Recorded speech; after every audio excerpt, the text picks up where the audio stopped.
وبعد ما سقط قال كلمته الشهيرة: المتلحف بالأمريكان عريان. طيب السعودية لو كانت تابعة لأمريكا ليش ما سقطت؟ ليش؟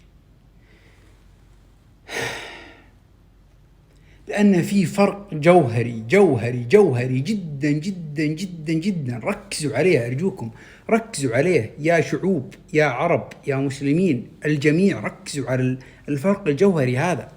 في فرق جوهري بين من يحكم بالعاطفة ومن يحكم بالعقل. كارثة القرن، والعجيب أنها حدثت بعد 100 سنة تحديدا من سايكس بيكو.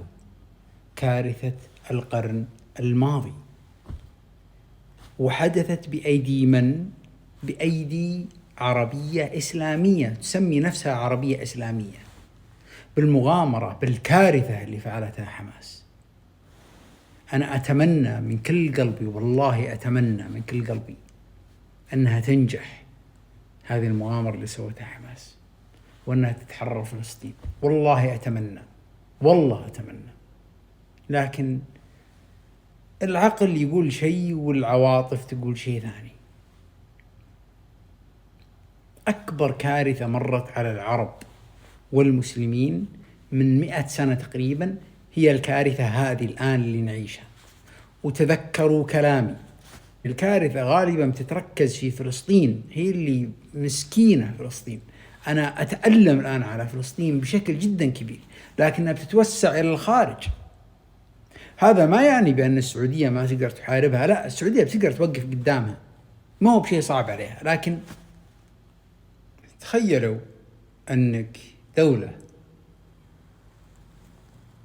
قمت من 300 سنة بصعوبة جدا وحاربتك الإمبراطورية العثمانية بأمر وبإيعاز من البريطانيين، ودمروك، ثم قمت مرة أخرى، ثم دمروك، ثم قمت مرة ثالثة بصعوبة. وكان البريطانيين يدعمون الشريف حسين، وكنت أنت على الهامش، ومع هذا أثبتت نفسك وأنهيت الشريف حسين حليف البريطانيين، وأثبت نفسك بنفسك. ثم استمريت لمدة 100 سنة.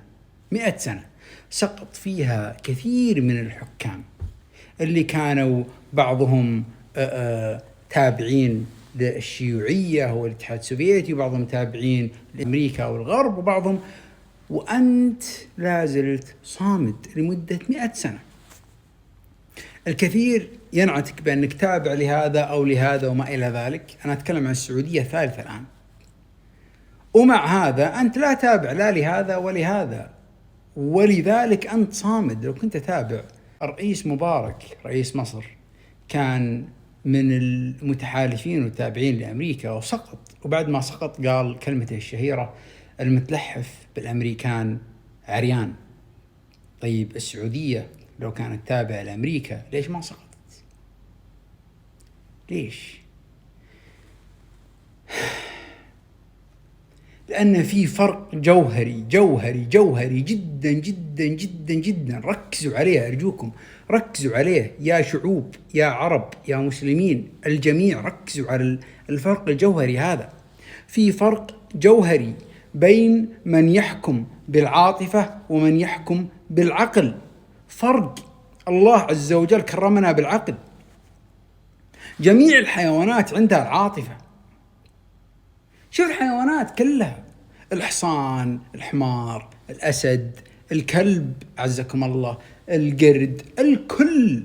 شوف النمر حتى في بعض المقاطع لما يشوف طفل غزال صغير مرة تو مولود يروح يحاول انه يحميه، عنده عاطفة مع انه يفترض يفترسه.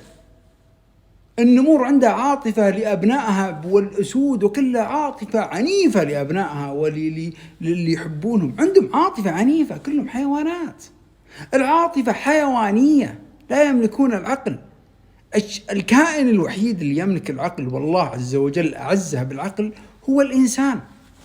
فكونك تحكم بالعاطفة وتنسى العقل سوف توضع في القفص. قبل 100 سنة تقريبا وضعونا في قفص. الآن جاونا ناس تصرفوا يعني حكموا العاطفة، والآن تقريبا يحاولون يضعوننا في القفص.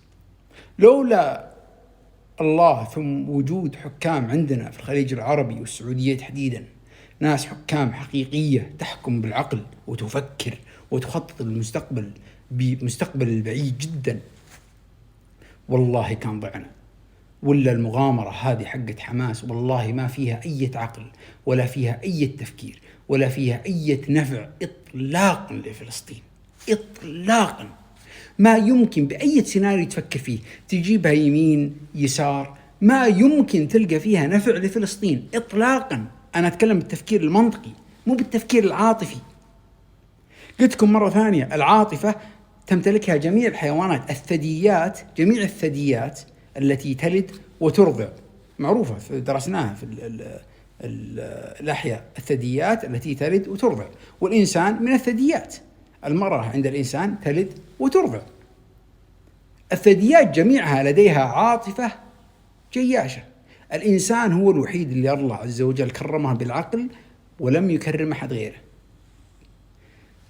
وكثير من الموجودين عندنا في العالم العربي يتعامل كالثدييات الأخرى غير الإنسان، لدرجة أن الرئيس بوتين والجميع يتعامل مع العرب وكأنهم من الثدييات حرفيا، يتعاملوا كأنهم كائنات عاطفية. يعني قاعد بوتين قبل كم يوم أو اليوم صرح وقال بأن كيف أمريكا ترسل حامل الطائرات إلى العالم العربي تحاول تخيف العرب لا يخيفهم شيء.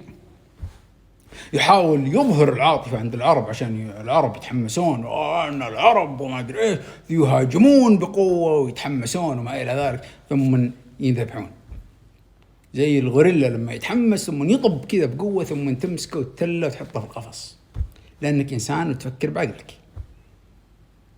حتى روسيا تعاملنا كالثدييات. فأرجوكم يا بني قومي فكروا، فكروا أرجوكم، يكفي عاطفة. ابدأوا في التفكير. اقتل العاطفة. تبغى تنتصر، أنهي العاطفة، وقفها شوي، فكر. بعض الأفكار اللي يعني صعبة جدا عليك وجدا صعبة على عاطفتك أقوى منها بكثير، لكنها صعبة جدا عليك وهي الوحيدة اللي بتنصرك.